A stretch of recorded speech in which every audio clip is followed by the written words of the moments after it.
નમસ્કાર વિદ્યાર્થી મિત્રો, સ્વાગત છે આપનું વેબ સંકુલમાં। વિદ્યાર્થી મિત્રો, આજે આપણે કોઈ સબ્જેક્ટ અથવા તો કે ટોપિક ઉપર ડિસ્કશન નથી કરવાના। આજે આપણે માત્ર ને માત્ર બે શબ્દો ઉપર ડિસ્કશન કરવાના છીએ, જેની અંદર એક છે ડેડિકેશન અને ત્યારબાદ સેકન્ડ છે ડિસિપ્લિન। એમાં વ્યક્તિને તમે જે જોઈ રહ્યા છો એ આઈના રૂપમાં સિમ્બોલિક છે, એટલે પાછો એવો સવાલ ન થવો જોઈએ કે સર આઈ ક્યાં છે। ઓકે વિદ્યાર્થી મિત્રો, જો તમે આ બંને શબ્દોને ખાલી એક સામાન્ય શબ્દોના રૂપમાં જોશો તો તમે ખાલી આને વાંચીને જે છે આગળ નીકળી જશો, પરંતુ જે વિદ્યાર્થી સરકારી જોબની તૈયારી કરી રહ્યો છે, એસ્પિરન્ટ છે, પછી યુપીએસસીનો હોય, જીપીએસસીનો હોય, આપણા સીસી મેન્સનો હોય કે પછી પીએસઆઈ કોન્સ્ટેબલનો હોય, એ દરેક વિદ્યાર્થીઓ માટે આ બંને શબ્દોનું મહત્ત્વ બહુ વધારે હોવું જોઈએ। આ ધ્યાન રાખજો। એકવાર જ્યારે હું લાઈવ લેક્ચર લેતો હતો ત્યારે ડેડિકેશન અને ડિસિપ્લિન ઉપર થોડી ઘણી ઇન્ફોર્મેશન આપવાનો પ્રયત્ન જે છે કર્યો હતો। ત્યારબાદ તો કે ઓફલાઈનની અંદર પણ આ બંને શબ્દોને સમજાવવાનો પ્રયત્ન કર્યો હતો। તો ત્યારબાદ ઘણા બધા વિદ્યાર્થીઓએ એવું કીધું કે સર આ બંને શબ્દોનો મર્મ સરખી રીતના સમજાવો તો એ વધારે સારું રહેશે। તો ધ્યાન રાખજો કે આજનો જે આપણું સેશન છે એ તમારે સબ્જેક્ટ રિલેટેડ અથવા તો આપણા કોઈ સિલેબસ રિલેટેડ નથી। વિદ્યાર્થી જીવનની અંદર આ બે શબ્દોનું મહત્ત્વ આપણી પાસે શું હોવું જોઈએ અથવા તો આ બંને શબ્દોને આપણે કઈ રીતે હેન્ડલ કરવાના છે તે જ વસ્તુ શીખવાનું લેક્ચર હશે। બહુ તમારા લોકોનો ઝાઝો ટાઈમ હું જે છે નહીં લઉં, કારણ કે મને ખ્યાલ છે વિદ્યાર્થી જીવનની અંદર સમયની કિંમત બહુ વધારે હોય છે, એટલા માટે હું થોડી ઘણી વાત કરીશ ખાલી આ બે શબ્દો પર। જો આ બંને શબ્દો છે એ આપણને કઈ રીતના ઇફેક્ટ કરે છે અને ત્યારબાદ આપણે કઈ રીતના આ શબ્દોના અર્થ સમજીને આપણે આપણા જીવનની અંદર આ જે તમે તૈયારી કરી રહ્યા છો એની અંદર થોડાક આગળ જે છે વધી શકીએ, બસ એ જ ઉદ્દેશ્ય છે, બીજો કોઈ ઉદ્દેશ્ય નથી। બીજી તો કે ખાસ સૂચના, આ જે આખો લેક્ચર છે એ મોટિવેશનનો નથી, ધ્યાન રાખજો। આ લેક્ચર માત્ર ને માત્ર માર્ગદર્શનનો છે। માર્ગદર્શન અલગ વસ્તુ હોય છે, મોટિવેશન અલગ વસ્તુ જ હોય છે। જોશું આપણે આની અંદર કે માર્ગદર્શન શું છે અને મોટિવેશન શું છે। ઓકે, તો એક એક શબ્દને જોવાનો પ્રયત્ન કરવાનો છે, જેની અંદર આપણો પહેલો સિમ્પલ શબ્દ જો કાંઈ હોય તો એ છે ડેડિકેશન।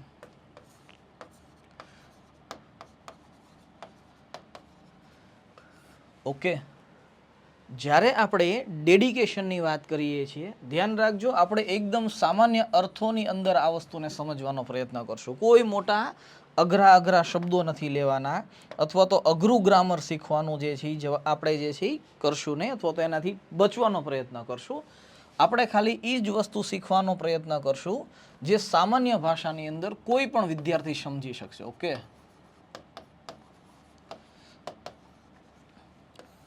તો જ્યારે આપણે ડેડિકેશનની વાત કરીએ છીએ તો આનો શાબ્દિક અર્થ એવો થાય છે સમર્પણ। બસ આ એક શબ્દ આપણે જો સમજી જઈએ ને વિદ્યાર્થી જીવનની અંદર તો પણ આપણા ઘણા બધા કાર્યો છે એ ઓટોમેટિકલી પૂરા જે છે એ થઈ જશે। ઓકે, જેમ કે તમે કોઈ પણ કાર્ય કરી રહ્યા છો તો આ કાર્યની અંદર તમારું સમર્પણ હોવું જોશે। કોઈ પણ XYZ સમર્પણનો બીજો અર્થ થાય છે, જો આપણે સામાન્ય ભાષામાં સમજવાનો પ્રયત્ન કરીએ તો એ થાય છે વિશ્વાસ। આજે ઈશ્વરને પ્રત્યે સમર્પિત થવું, આનો અર્થ એવો થાય છે કે આપણે ઈશ્વરને માનીએ છીએ અને એની ઉપર અતૂટ આપણને વિશ્વાસ છે। તો આપણે જ્યારે કોઈ કાર્ય કરતા હોઈએ છીએ તો એ કાર્ય પ્રત્યે અતૂટ વિશ્વાસ રાખવો પડે છે, અતૂટ શ્રદ્ધા રાખવી પડે છે, તેને સમર્પિત થવું પડે છે। એટલે કોઈ કાર્ય કરતા હોઈએ છીએ તો કાર્ય પ્રત્યે આપણે સમર્પિત હોવું જોઈએ। જો જીવનની અંદર તમે કોઈ નિર્ણય લઈ રહ્યા છો, કોઈ પણ XYZ, તો આ નિર્ણય પ્રત્યે પણ આપણે સમર્પિત રહેવું જોઈએ। આપણો ભાવ એ હોવો જોઈએ કે મેં આ નિર્ણય લીધેલો છે તો આના ઉપર મારે અડીગ રહેવું પડશે। તમે સરકારી જોબની તૈયારી કરી રહ્યા છો તો ઘણા બધા ટીચરોને તમે ઓળખતા હશો, જાણતા હશો। તો જે શિક્ષક પાસેથી, જે ટીચર પાસેથી તમે જે પણ કોઈ સબ્જેક્ટ શીખી રહ્યા છો, કોઈ પણ સબ્જેક્ટ, પોલિટી હોય, જિયોગ્રાફી હોય, મેથ્સ હોય, રિઝનિંગ હોય, કોઈ પણ ટીચર હોય, આ શિક્ષક પ્રત્યે પણ તમારી પાસે સમર્પિત ભાવ હોવો જોઈએ, સમર્પણ હોવું જોઈએ. જો તમે કાર્યમાં, નિર્ણયોમાં, શિક્ષકોમાં ધ્યાન રાખજો, જીવન જીવવાની અંદર સૌથી ઇમ્પોર્ટન્ટમાં ઇમ્પોર્ટન્ટ વસ્તુ છે તો આપણા બીજા સાથેના સંબંધો. આપણે કોઈ સંબંધને ક્યારે નિભાવી શકીએ છીએ? જ્યારે આપણે તેના પર સમર્પિત હોઈએ છીએ. તો જીવન જીવવાની અંદર પણ આપણે સમર્પિત થવું પડે છે. તો જો કોઈ વિદ્યાર્થી એમ કહેતા હોય કે સર અમે આ તૈયારીની અંદર તો લાગેલા છીએ, પરંતુ આ તૈયારીને સમર્પિત ભાવથી અમે તૈયારી નથી કરી શકતા, અર્થાત અમારી અંદર ડેડિકેશનનો અભાવ છે, તો સમજી જશો તમે ક્યાંક ને ક્યાંક ઊભા રહી શકો છો, ક્યાંક ને ક્યાંક તમારી તૈયારીની અંદર થોડાક પાછળ રહી શકો છો. તમે એમ કહેશો કે નહીં સર, અમે તો નક્કી કરેલું છે કે ભાઈ અમારે 1-2 કરવાની છે, સીસી કરવાની છે કે પીએસઆઈ કોન્સ્ટેબલ કરવાનું છે, તો આ સમર્પિત તો થયું. તો આ સમર્પિતની અંદર તમે કેમ એમ કહી શકો છો કે અમે આ એક્ઝામને સમર્પિત નથી? જુઓ, તમે નક્કી કર્યું છે કે 1-2 થવું છે, સીસી થવું છે કે પીએસઆઈ થવું છે, આ તમારો નિર્ણય થયો. પરંતુ એ નિર્ણયને એપ્લાય કરવા માટે તમારે ડેડિકેશન આપવું પડશે. જે વિદ્યાર્થી ડેડિકેશન સાથે તૈયારી નથી કરતો, સમર્પિત ભાવ સાથે તૈયારી નથી કરતો, એના પ્રભાવ સૌથી ખતરનાક હોય છે. તમે એમ કહેશો કે સર કઈ રીતે આ પ્રભાવ ખતરનાક છે, જરાક જાણકારી આપો તો ખ્યાલ પડે.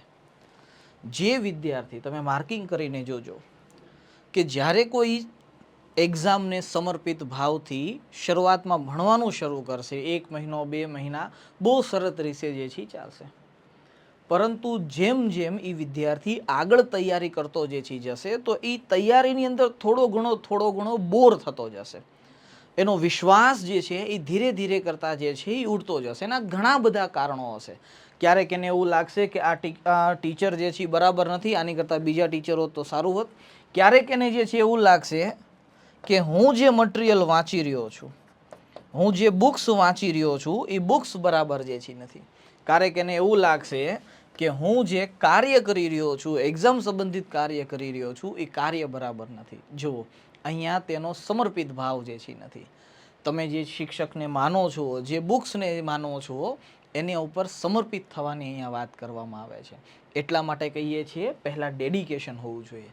જે વ્યક્તિમાં, જે સ્ટુડન્ટમાં ડેડિકેશનનો અભાવ હશે, એનો પહેલો જો કોઈ પ્રભાવ એના ઉપર પડશે તો એ પ્રભાવ હશે અવિશ્વાસનો જન્મ. 2 મહિના, 3 મહિના, 4 મહિના જેવા પૂરા થશે, એ વિદ્યાર્થીને પોતાના ઉપર જ સવાલ ઊભો થશે કે મેં જે પણ કોઈ નિર્ણય લીધેલો છે, શું આ નિર્ણય યોગ્ય છે કે નહીં. જેમ કે ઘણા બધા વિદ્યાર્થીઓને એવું થતું હશે કે હું જીપીએસસી 1-2ના ક્લાસની અંદર તો આવી ગયો છું, શું આ જીપીએસસી 1-2 મારા માટે, અથવા તો હું આ જીપીએસસી 1-2ને પાસ કરી શકીશ કે નહીં. જ્યારે કોઈ વિદ્યાર્થીની અંદર આ સવાલ ઊભો થાય છે, એટલે તમારે સમજી લેવાનું કે તમારા અંદર ડેડિકેશન થોડું ઘણું છે એ ઓછું જોવા મળે છે. જ્યારે કોઈ વિદ્યાર્થીને એવા સવાલો ઉત્પન્ન થવાની શરૂઆત થશે કે હું પાસ થઈ શકીશ કે નહીં થઈ શકીશ, હું જે કાંઈ વાંચું છું એ મને યાદ રહેશે કે નહીં રહે, આવા બધા હો અને તોવાળા જે પણ કોઈ ક્વેશ્ચનો ઊભા થવાની શરૂઆત થશે, એટલે સમજજો એ વિદ્યાર્થી પર બીજો જે પ્રભાવ પડશે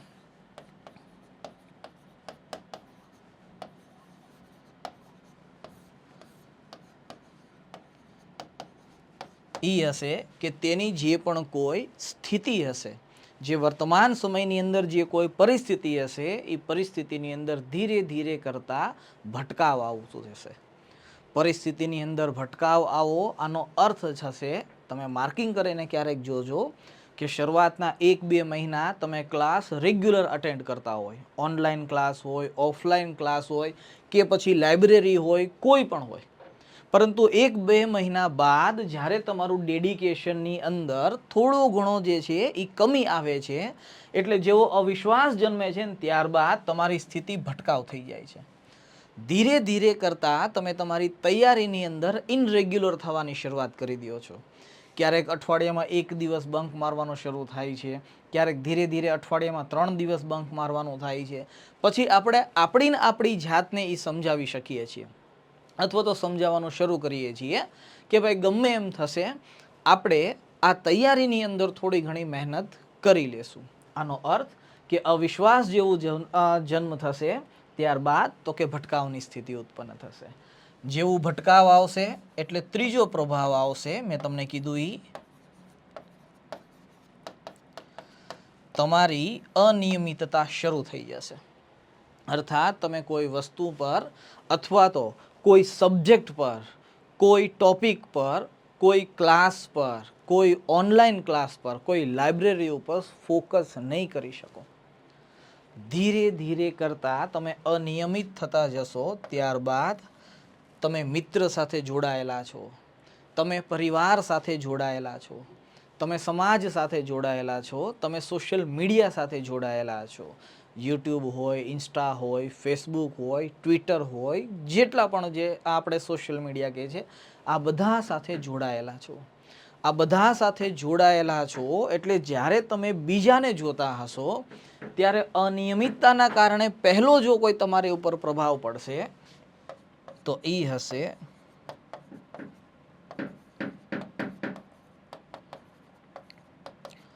તમને પોતાના ઉપર ડાઉટ થવાની શરૂઆત થઈ જશે કે શું મારાથી આ એક્ઝામ પાસ થવાશે કે નહીં. પછી કોઈ પણ હોય, કોઈ પણ એટલે કોઈ પણ, યુપીએસસીથી લઈને કોન્સ્ટેબલ સુધીની બધી એક્ઝામ આવી ગઈ. જ્યારે તમે અનિયમિત થાવ છો, તમારી રેગ્યુલારિટી ઘટવા લાગે છે ધીરે ધીરે કરતાં, ત્યારબાદ તમારી અંદર પહેલો જો કોઈ પ્રતિક્રિયા થતી હશે તો એ પ્રતિક્રિયા કેવી થશે તો કે વિશ્વાસ તમારો ડાઉન થશે. કોન્ફિડન્સ લેવલ છે એ સાવ એટલે સાવ લો થશે. જ્યારે તમારું કોન્ફિડન્સ લેવલ લો હશે, આવી પરિસ્થિતિમાં જો તમે રીડિંગ કરતા હશો તો તમને રીડિંગ કરવાની નહીં મજા આવે. ક્યારેક એવું બની શકશે કે તમને જ તમારો મિત્ર આવીને જ્યારે કોઈ સવાલ પૂછશે તો તમે એનો સવાલનો જવાબ આપવાના જગ્યાએ તમે એના ઉપર ગુસ્સો કરવાનો શરૂ કરશો. અર્થાત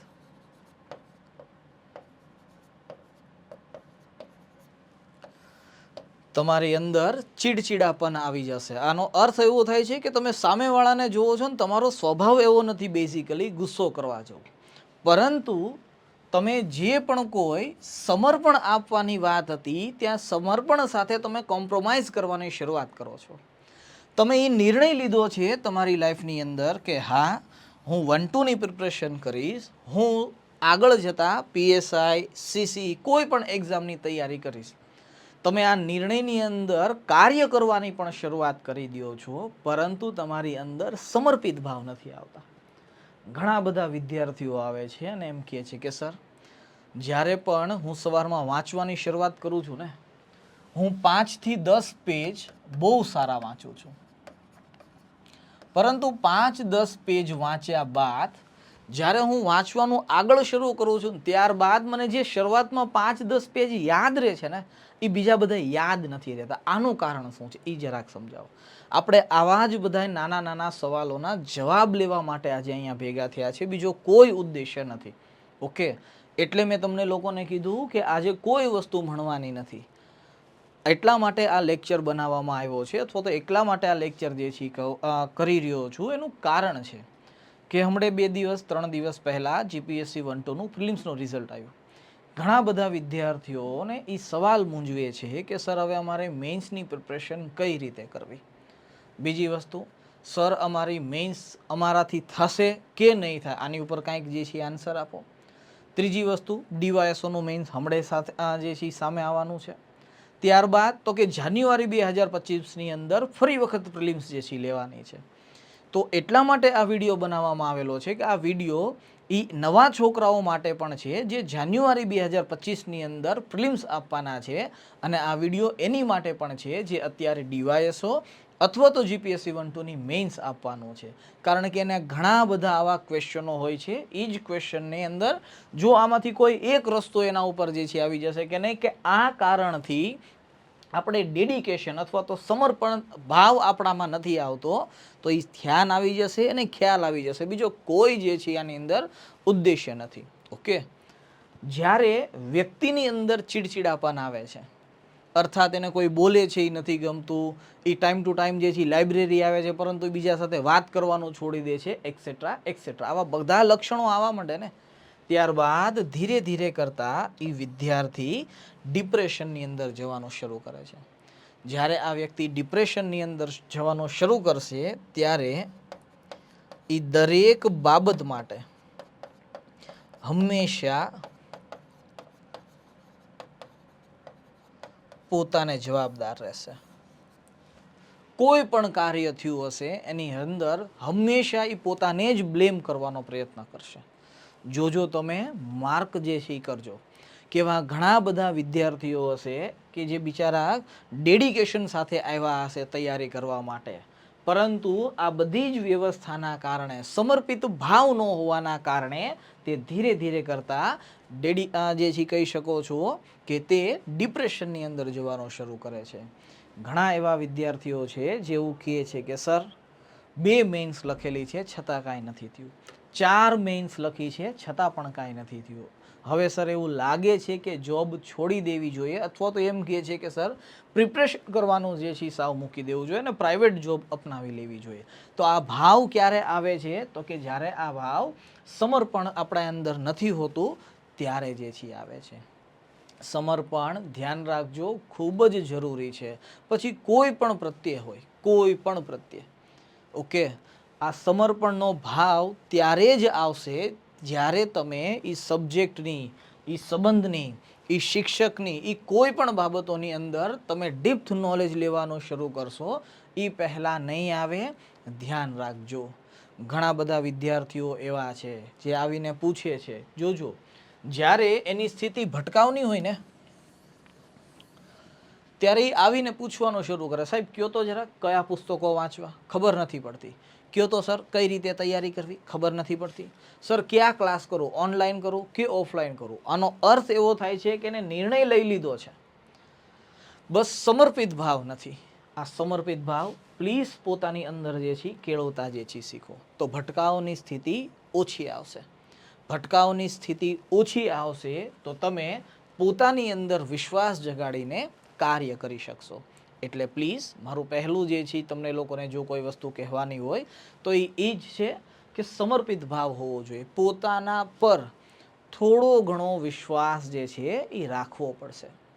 તમે જો વિશ્વાસ તમારા ઉપર જ નહીં રાખો તો બીજા કોઈની વાત તો એક બાજુ રહે છે. તમે એમ કહેશો કે સર અમે તો ઘણી બધું કાર્ય કરવા માટે તૈયાર છીએ, પરંતુ અમને ટીચરો જ સાથ જે છે નથી આપતા. એવું કોઈ દિવસ પોસિબલ નહીં બને. ક્યારેય એટલે ક્યારેય કે કોઈ શિક્ષક સ્ટડીને લઈને તમારા લોકોનું ધ્યાન જે છે ન દોરતો, એવું ક્યારેય ન બને. દરેક ટીચરની પોતાની કાબેલિયત હોય છે, દરેક ટીચરની. એટલે એમ કહીએ છીએ કે તમને એમ લાગે છે કે આ ટીચર યોગ્ય છે તો એના પ્રત્યે સમર્પિત જે છે થઈ જાઓ. સમર્પિત નહીં જે છે થાવ તો બાત જે છે નહીં બને. પછી તમે એમ કહેતા નહીં કે સર આ વસ્તુ જે છે એ ઘટી રહી છે. જ્યારે આપણે ડેડિકેશનની વાત કરી રહ્યા છીએ તો ડેડિકેશનની સાથોસાથ એક બીજો શબ્દ પણ જોશે આપણે, અને એ છે અનુશાસન. ઓકે, હવે જગ્યા નથી એટલે અહીંયાથી જ લખીને સમજાવવાનો પ્રયત્ન કરીશ.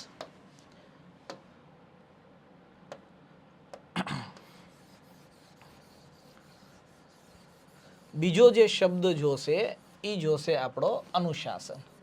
અનુશાસન અર્થાત ડિસિપ્લિન. ઘણા બધા વિદ્યાર્થીઓ એમ કે ઘણા બધા કે સર કે શરૂઆતની અંદર અમે બહુ સારી રીતે તૈયારી કરતા હતા, પરંતુ જેમ જેમ ટાઈમ જતો જાય છે એમ એમ હવે તૈયારીની અંદર મન નથી લાગતું. અર્થાત હવે સર શું કરવું ને એ સમજાવો. ઇમેજ કરીને જુઓ જરાક કે તમે કોઈ વ્યવસ્થાની અંદર એમ કહો છો કે સર આમાં મન નથી લાગતું, તો તમને લાગે છે કે કોઈ પણ વ્યક્તિ તમારા મનને ત્યાં લગાડી શકશે? પહેલાં એ કહો. ઓકે, તો જ્યારે આપણે ડિસિપ્લિનની વાત કરીએ છીએ, જ્યારે આપણે અનુશાસનની વાત કરીએ છીએ તો સૌથી પહેલા આપણી અંદર જો કાંઈ હોવું જોઈએ અનુશાસન માટે, ડિસિપ્લિન માટે, તો એ એક જ વસ્તુ છે, એને કહેવાય છે સાતત્ય. આ સૌથી પહેલા આપણી અંદર હોવું જોઈએ.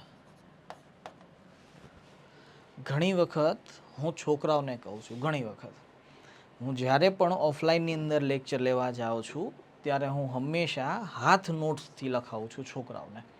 બહુ બુક્સ અને મટીરિયલના રેફરન્સ ઓછા આપવાનો પ્રયત્ન કરું છું, કારણ કે મારો જે સબ્જેક્ટ છે એ સબ્જેક્ટ લેન્ધી છે, હિસ્ટ્રી છે, એટલા માટે તો હું બીજા બધા બુક્સ તે એના સજેશન ઓછા આપવાનો પ્રયત્ન કરું છું. એવું નથી, ધ્યાન રાખજો, કોઈ પણ બુક્સ ક્યારેય એટલે ક્યારેય ખોટી નથી હોતી.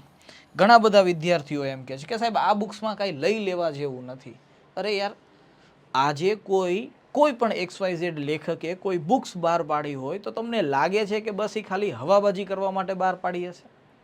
આ વસ્તુને સમજતા જે છે શીખો. હા, એ વસ્તુ સ્વીકારવા યોગ્ય છે કે કોઈ બુક્સની અંદર ઇન્ફોર્મેશન ઓછી હોય છે, કોઈ બુક્સની અંદર ઇન્ફોર્મેશન વધારે હોય છે. ઓકે, એટલા માટે બુક્સના રેફરન્સને તે બધી વસ્તુ આપવાનો ઓછો પ્રયત્ન કરીએ છીએ. જ્યારે હું એ લોકોને નવો ક્લાસ શરૂ થાય અને લખાવવાની શરૂઆત કરું ને, તમને ખ્યાલ છે એમ આપણા વેબ સંકુલની અંદર 4-4 કલાકના ક્લાસ હોય છે. લગભગ 3 લેક્ચર જેવા પૂરા થાય ને એટલે સ્ટુડન્ટ આવીને પહેલી ફરિયાદ કરે કે સર લખાવાનું થોડુંક ઓછું રાખો ને, આની કરતાં બેસ્ટ છે કે અમને કોઈ PDF આપી લ્યો, અમે એની અંદરથી જોઈને શીખી લેશું, એ વધારે સારું રહેશે. હું તે સમયે એ વિદ્યાર્થીને કોઈ આન્સર આપવાનો પ્રયત્ન ન કરું. એમ કહેશું કે જોશું આની અંદર કોઈ પરિવર્તન આવશે તો કરવાનો પ્રયત્ન કરશું. પરંતુ 3 લેક્ચર બાદ જ્યારે હું એને 5મો અને 6ઠ્ઠો લેક્ચર ભણાવતો હોય ને, ત્યારબાદ એને એક સવાલ જે છે પૂછવાનો પ્રયત્ન કરું છું. કારણ કે આવ્યા હોય એના લગભગ 1.5-2 મહિના પૂરા થઈ ગયા હોય છે, ત્યારબાદ એને એક ક્વેશ્ચન કરું છું. એ ક્વેશ્ચન એક જ વસ્તુ છે. શું ખ્યાલ છે કે જ્યારે તમે પહેલો લેક્ચર હિસ્ટ્રીનો અહીંયા ભણવા માટે બેઠેલા હતા અને ત્યારે તમે જે પણ કોઈ વ્યવસ્થા લખેલી છે, જે પણ કોઈ કાંઈ વસ્તુ લખાવેલી છે, ઓકે, એ પહેલું પેજ ખોલો અને ત્યારબાદ આજનું પેજ ખોલો જે તમે લખી રહ્યા છો હોય. જો તમને ડિફરન્સ બતાતો હોય પહેલા દિવસનો અને 2 મહિના બાદના દિવસનો, તો સમજી લેજો કે તમે એક યોગ્ય માર્ગદર્શનની અંદર ચાલી રહ્યા છો. સાતત્યનો અર્થ જે છે આ થાય છે. સાતત્ય અર્થાત નિરંતરતા. તમારા કાર્યની અંદર નિરંતરતા હોવી જોઈએ, સાતત્ય હોવું જોઈએ. આ સાતત્ય ત્યારે કેળવાશે જ્યારે તમારી અંદર સમર્પિત ભાવ આવશે. ધ્યાન રાખજો, હું આ શબ્દને હંમેશા જોડતો ચાલીશ. આપણે અહીંયા કહેવત છે કે જે ઈશ્વરને માનો છો ને એ ઈશ્વરની અંદર વિશ્વાસ કરીને ચાલતા શીખો. જ્યારે મુસીબત આવે ત્યારે તમે જ્યારે બીજા ઈશ્વર પાસે જશો તો બની શકે કે તમારા ઈશ્વર અથવા તો એ ઈશ્વર બેમાંથી એક પણ તમારી હેલ્પ ન કરે. એટલા માટે એવું કહેવાય છે કે આપણે જે ઈશ્વરને માનીએ છીએ એના ઉપર આપણને વિશ્વાસ હોવું જોઈએ, સમર્પણ હોવું જોઈએ. તો એ જ રીતે તમે જ્યારે તમારી તૈયારીને સમર્પિત હશો ને ત્યારે તમારી અંદર નિરંતરતા જે છે આવશે. એ પહેલાં તમારી અંદર નિરંતરતા નહીં આવે. જ્યારે તમારી અંદર સાતત્યનો અભાવ આવશે ત્યારબાદ તમે ધીરે ધીરે કરતા અનિયમિત થવાની શરૂઆત કરી દેશો, અર્થાત ઇનરેગ્યુલર થવાની શરૂઆત કરી દેશો. એટલે કહીએ છીએ કે પહેલાં નિરંતરતા જે છે લાવો. જો તમે નક્કી કરેલું છે કે રોજ 4 થી 5 કલાક રીડિંગ કરવાનું છે, બસ વાત પૂરી થઈ ગઈ. હવે આ રીડિંગ કરવા માટે મોટિવેશનની જરૂર છે એવું ક્યાં લખી દીધું છે, કયો તો જરાક. ઓકે, એટલે તમને એવું લાગે છે, આજે ઘણા બધા હું વિદ્યાર્થીઓને જોઉં છું, જ્યારે પણ આપણે બાજુમાંથી પસાર થતા હોઈએ છીએ તો તેની પાસે જ્યારે ઊભા હોઈએ છીએ ત્યારે ઘણા બધા જે છે લોકોના મોટિવેશન જોઈ રહ્યા છે. તમે એક વસ્તુ વિચારીને જુઓ જરા, તમે નિર્ણય લીધેલો છે કે આપણે આ કાર્ય કરવાનું છે, અર્થાત 1-2 પાસ કરવાની છે, PSI બનવાનું છે કે CCE પાસ કરવાની છે, તો તમે જે વસ્તુની અંદર નિર્ણય લીધેલો છે એ નિર્ણયની અંદર આગળ વધવા માટે તમારે મોટિવેશનની જરૂર છે કે માર્ગદર્શનની જરૂર છે, એ નક્કી કરી લો પહેલાં. તમે આ ફિલ્ડની અંદર કદાચ નવા છો, તમે પહેલી વાર 1-2ની પ્રિપરેશન કરી રહ્યા છો, તો તમને એ સવાલ થવો બહુ વ્યાજબી છે કે સર આ આટલા બધા જે છે મટીરિયલ છે, કયો જરાક મારી માટે આ મટીરિયલ કયું સ્યુટેબલ રહેશે. હું પહેલી વાર પ્રિપરેશન કરી રહ્યો છું. માર્ગદર્શનનો અર્થ થાય છે કે તમારી પાસે 8 થી 10 રસ્તાઓ છે, એમાંથી તમે કોઈ ટીચરને પૂછી રહ્યા છો કે ટીચર સમજાવો આ માર્ગ ક્યાં જાય છે. આનો અર્થ થાય છે માર્ગદર્શન. વિદ્યાર્થી માર્ગદર્શન લેવાના સ્થાન પર મોટિવેશન લેતો થઈ ગયો છે. એટલા માટે મોટિવેશનનો અર્થ સમજી લ્યો જરાક. આ તમે જે અત્યારે લેક્ચર જોઈ રહ્યા છો, સાંભળી રહ્યા છો ને, જો તમે આને મોટિવેશનના રૂપમાં જોશો ને તો શું થશે ખ્યાલ છે કે તમે વિડીયો જોશો, ત્યારબાદ 2-4 કલાક મારી જે પણ કોઈ કીધેલી વાતો, સમજાવેલી બાબતો છે ને એ મગજમાં ને મગજની અંદર ફરતી હશે. 2-4 કલાક બાદ અથવા તો 1-2 દિવસ બાદ ફરી વખત જૈસે થે, અર્થાત વહી રફતાર ઓર વહી ગોલ. બરાબર આ સમજો. તો આ માર્ગદર્શનનો વિડીયો છે, મોટિવેશનનો વિડીયો નથી. શું લેવા તમે લોકો તમારી તૈયારીથી પોતાના માર્ગથી ભટકી રહ્યા છો, આપણે એ વસ્તુની ચર્ચા અહીંયા કરી રહ્યા છે. આની અંદર વિદ્યાર્થીઓની અંદર જ્યારે ડિસિપ્લિન નથી હોતું, અનુશાસન નથી હોતું, એ અનુશાસન ક્યારે જે છે કેળવાશે તો કે એની અંદર નિરંતરતા આવશે. ત્યારે નિરંતરતા અર્થાત એને રોજ એક ક્વેશ્ચન મેઇન્સનો લખવાનો છે તો એ કોઈ પણ પરિસ્થિતિની અંદર લખવાનો પ્રયત્ન જે છે કરશે. ધ્યાન રાખજો, એણે નક્કી કરેલું છે કે મારે રોજ 2 કલાક જે છે સ્ટડી કરવાનું છે તો એ 2 કલાક સ્ટડી જે છે કરી લેશે. એ વિદ્યાર્થીને ખ્યાલ છે કે મને અંગ્રેજી નથી આવડતું તો મારે એની હાવ 3 મહિનાની અંદર અંગ્રેજી કમ્પ્લીટ કરવાનું છે તો એ કમ્પ્લીટ કરવાની શરૂઆત જે છે કરી દેશે. જે રીતે તમારી અંદર નિરંતરતા આવતી જશે ને એ જ રીતે તમે તમારા કાર્યની અંદર ડે બાય ડે નિયમિત થતા જશો.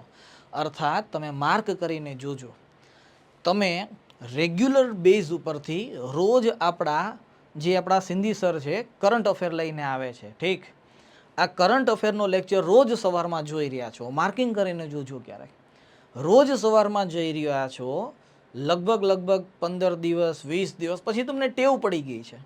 પણ ક્યારેક એવું બનશે કે કોઈ કારણોસર તમે જે છે કરંટ અફેરનો લેક્ચર અટેન્ડ કરતા ભૂલી ગયા. તમે માર્કિંગ કરીને જોજો કે 2-3 દિવસ પછી જો તમે કન્ટિન્યુ આ લેક્ચર નહીં જોયો હોય, 5મા દિવસે કે 4થા દિવસે જ્યારે ફરી વખત તમારે કરંટ અફેર ભણવું હશે ને અને ત્યારે તે સમયે લેક્ચર જોવાનો પ્રયત્ન કરશો ને, ગેરંટી હું આપું છું. ઓકે, તમે એ લેક્ચરને વ્યવસ્થિત રૂપથી નહીં જે છે કરી શકો, અટેન્ડ નહીં કરી શકો.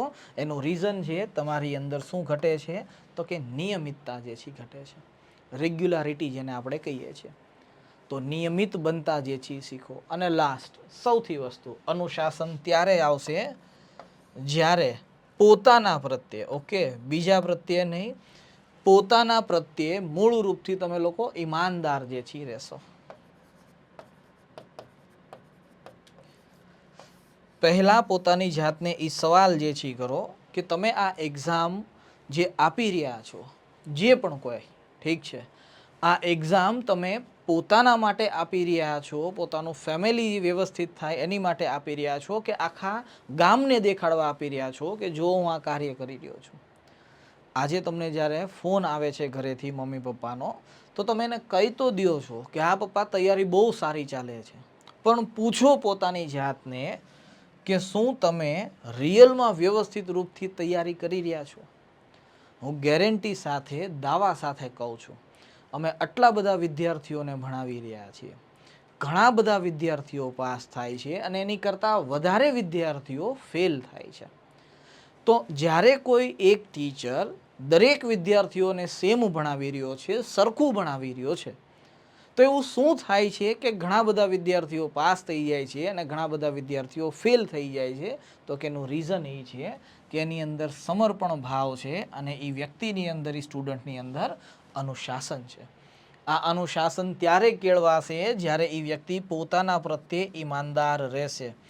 એ વિદ્યાર્થી એક્સેપ્ટ કરતા શીખશે કે હા મારે આજનું 2 કલાકનું રીડિંગ નથી થયું તો હું કાલે 4 કલાક રીડિંગ જે છે કરી લઈશ. ધ્યાન રાખજો, આનો અર્થ એવો નથી થતો. કે તમે આ રીડિંગને ધીરે ધીરે કરતાં વધારતા જે છે જાઓ તો પોસિબલ નહીં થાય. પરંતુ જ્યાં તમારી બ્રેક લાગી છે અથવા તો કનેક્શન તૂટી ગયું છે, આ જોડવાની રિસ્પોન્સિબિલિટી તમારી હોય છે. વિશ્વાસ રાખો માં સરસ્વતી ઉપર. ઓકે, સરસ્વતીનો નિયમ છે હંમેશા એ કોઈ દિવસ તમારું ઋણ પોતાની પાસે નહીં રાખે. તમે જે પણ કોઈ કાર્ય કરી રહ્યા છો માં સરસ્વતીને યાદ કરીને, આ માં સરસ્વતી હંમેશા તમને તમારું ઋણ જે છે એ પાછું આપ્યા વગર નહીં રહે. તમે જો સીસીની તૈયારી કરી રહ્યા છો, એવા ભાવથી સમર્પિત છો, સરસ્વતીને યાદ કરીને કાર્ય કરી રહ્યા છો, તો તમને સફળતા 110% મળશે. તમે 1-2ની અંદર જો આ કાર્ય કરી રહ્યા છો તો ત્યાં સફળતા જે છે મળશે. બસ સમર્પિત ભાવ જે છે રાખવો જે છે જોઈએ, આ ધ્યાન રાખજો. જે પણ કોઈ વિદ્યાર્થી એવું કહી રહ્યો છે, જે પણ કોઈ વિદ્યાર્થી કે આ એક્ઝામ બહુ સહેલી છે, પછી PSI હોય, કોન્સ્ટેબલ હોય, CCE હોય કે પછી GPSC 1-2 હોય, જે પણ કોઈ વિદ્યાર્થી એમ કહી રહ્યો છે આ એક્ઝામ સહેલી છે, નોર્મલ છે, એ સાવ એટલે સાવ ખોટી વાત છે. જીવનની અંદર ક્યારેય કોઈ એક્ઝામ સહેલી હોતી નથી. આ લખવું હોય ત્યાં લખી લો. જીવનની દરેક એક્ઝામો અઘરી હોય છે. આ અઘરી એક્ઝામની અંદરથી જો તમારા લોકોને પાસ થવું હોય તો તમારી પાસે સમર્પિત ભાવ હોવો જોઈશે, તમારી પાસે અનુશાસન હોવું જોઈએ. Discipline must. આ જ અનુશાસન છે જે તમને સમર્પિત ભાવ તરફ આગળ જે છે લઈ જશે. એકવાર વ્યવસ્થિત સમર્પિત ભાવથી કડક નિયમનું પાલન કરીને 6 મહિના સુધી તૈયારી જે છે કરો. આજે તમે જે લેક્ચર જોઈ રહ્યા છો, આ જોયા બાદ કાંઈ કરવાની જરૂર જે છે નથી. બસ ખાલી પોતાની જાતને થોડોક વિચારવાનો સમય આપો કે તમે અત્યાર સુધી જે તૈયારી કરી રહ્યા છો અથવા તો હવે પછી તૈયારી કરવાની શરૂઆત કરી રહ્યા છો, તો એ તૈયારી કેવી હોવી જોઈએ. અત્યાર સુધી જો તમે તૈયારી કરતા હતા તો મારામાં અત્યાર સુધીની કઈ કઈ ભૂલ જે છે જોવા મળે છે, આ ભૂલને સુધારવાની જવાબદારી તમારી જે છે. બાકી તમને એમ લાગતું હોય કોઈ પણ વ્યક્તિને કે સર મેં સારા સારા સ્ત્રોત બુક વાંચ્યા હતા ને એટલા માટે હું પાસ થયો. કોઈ વ્યક્તિને એમ લાગતું હોય કે નહીં સારા શિક્ષકો મને મળી ગયા એટલા માટે હું પાસ થયો. કોઈને એમ લાગતું હોય કે સર મેં ઓનલાઈન લેક્ચર ભણ્યા હતા ને એટલા માટે હું પાસ થયો. કોઈને એમ લાગતું હોય કે ઓફલાઈન જે છે એક ક્લાસ કર્યા હતા એટલા માટે હું પાસ થયો. આ દરેક વિદ્યાર્થી ખોટા છે. ધ્યાન રાખજો. દરેક એટલે દરેક. કોઈ દિવસ તમારું સિલેક્શન કોઈ બુક્સથી નથી થતું, કોઈ સિલેક્શન તમારું શિક્ષકથી નથી થતું, કોઈ સિલેક્શન તમારું ઓનલાઈન કે ઓફલાઈનથી જે છે નથી થતું. આ સિલેક્શન ભણવાવાળા વ્યક્તિ ઉપર આધારિત રાખે છે.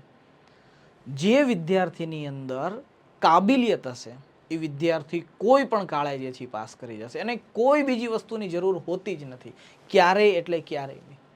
બરાબર. બાકી તમને ખ્યાલ જ છે કે ઘણા બધા વિદ્યાર્થીઓ આવે છે, ઘણા પાસ થાય છે, એનાથી વધારે ઘણા બધા ફેલ જે છે થાય છે. તો એવું કેમ હોય છે? એટલે પ્લીઝ આ નાનો એવો લેક્ચર લેવાનો ઉદ્દેશ્ય જ માત્ર જે છે એટલો હતો કે તમને એ વસ્તુનો જાણ જે છે થાય કે તમે કઈ કઈ ભૂલો જે છે કરી રહ્યા છો. મારું કાર્ય તમને તમારી ભૂલો બતાવવાનું જે છે નથી, પરંતુ આ બંને પરિસ્થિતિઓની અંદર વર્તમાન સમયની અંદર તમે જ્યાં ઊભા છો ને એ વાતને તમારી સુધી પહોંચાડવાનું હતું. મેં આ કાર્ય જે છે પૂરું કર્યું છે. હું હજી કહું છું આ વિડીયો મોટિવેશન માટે જે છે નથી, પરંતુ આ વિડીયો માર્ગદર્શન માટે છે. જે વિદ્યાર્થીને 1-2ની મેઇન્સ આપવાની છે એ વિદ્યાર્થી લાગી જાય કે એને કઈ રીતે મેઇન્સ આપવાની છે, સિલેબસ શું કહે છે, PYQ શું કહે છે, એક્સેટ્રા એક્સેટ્રા. જે વિદ્યાર્થી CCE મેઇન્સની અંદર લાગેલો છે એની માટે એક નવી ચેલેન્જ છે, કારણ કે કેવું સામું પેપર હશે એ એને જે છે નથી ખબર. એટલે પ્લીઝ પોતાની એક્ઝામ પ્રત્યે સમર્પિત ભાવથી અને ત્યારબાદ એક ડિસિપ્લિન સાથે તૈયારી કરવાની શરૂઆત કરી દો. વિશ્વાસ રાખો પોતાની જાત ઉપર. તમારે 15 દિવસ બાદ મોટિવેશન ગોતવા જવાની જરૂર નહીં પડે. તમે એવા કોઈ વિડીયોને સર્ચ કરવાની શરૂઆત નહીં કરો, કારણ કે તમને ખ્યાલ છે કે આ બંને કાર્ય કરવાથી તમે ક્યાંક ને ક્યાંક જે છે એ સાચા અર્થોની અંદર આગળ નીકળી રહ્યા છો એટલા માટે. ઠીક છે. આ બે વસ્તુ પર મારે થોડી ઘણી વાત કરવી હતી એટલા માટે તમને આ વસ્તુ ઇન્ફોર્મેશન આપી દીધી. વિદ્યાર્થી મિત્રો આજ અહીંયા સુધી જે છે રાખીએ. Thank you very much.